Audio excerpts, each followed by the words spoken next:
Ici, on est sur la propriété familiale, dans le Lot, dans quelque chose qui ressemble à une friche, mais c'est en réalité un tout jeune jardin-forêt que j'ai commencé à implanter il y a 2 ans.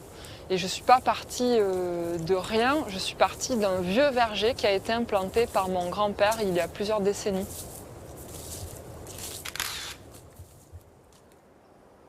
Je suis Claire Moquier, coureuse-cueilleuse.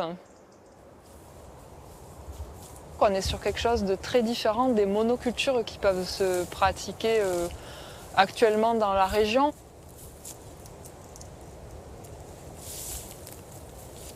J'essaye de cultiver de manière diversifiée.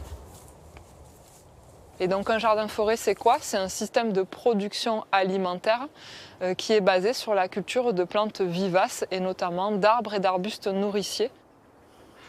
Il y a à peu près 7000 espèces alimentaires qui peuvent pousser en climat tempéré, alors que dans notre assiette en moyenne, on n'en a peut-être qu'une soixantaine.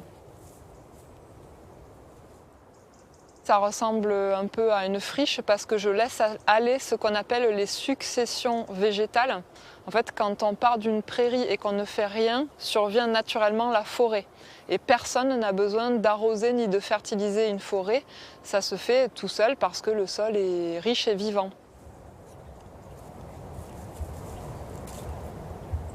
Ici, on a l'arbre salade, le cédrel de Chine ou Thuna sinensis. On va consommer son feuillage qui a un goût entre l'oignon et la cacahuète. Donc on peut manger les feuilles crues en salade, on peut manger en sauté, on peut faire des poudres, on peut faire des sauces. Et cet arbre-là, il peut faire 15 mètres de haut, mais je ne vais pas le laisser aller aussi haut, je vais le tailler en trogne, comme ça j'aurai accès régulièrement au feuillage. Et ça, c'est une plante pionnière, c'est-à-dire que c'est un peu comme les cow-boys au Far West, ils s'adaptent à des conditions extrêmes, sol pauvre, grosse chaleur.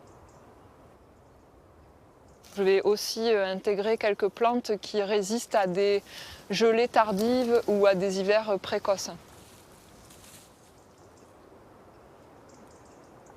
L'argousier, c'est un arbre pionnier qui va donner des petites baies oranges sur le tronc qui sont très très riches en vitamine C. On peut faire du jus d'argousse, de la pommade. On peut le planter en plein soleil, en sol pauvre, et en plus il résiste au froid.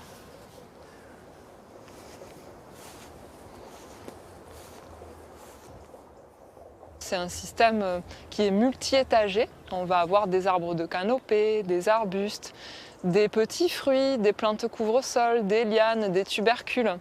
Et tout cet écosystème-là va fonctionner en symbiose pour former un système résilient qui permet de régénérer le sol, régénérer le paysage, permettre le retour de la biodiversité, permettre aussi le stockage du carbone et en même temps nous donner à manger. Cet arbre, c'est le Cornus cousa. C'est une plante du même genre botanique que le cornouiller sanguin qu'on voit souvent dans les campagnes. Mais lui, à l'inverse du cornouiller sanguin qui n'est pas comestible, va donner des gros fruits comestibles qui ont l'apparence et le goût des litchis. Donc moi je l'aime beaucoup et il y a aussi le cornouiller mâle, il y a le cornouiller capitata qu'on appelle aussi cornouiller porte-fraise, qui ont des fruits remarquables.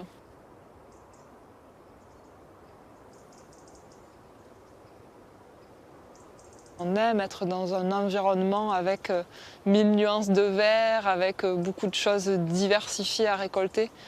C'est très agréable.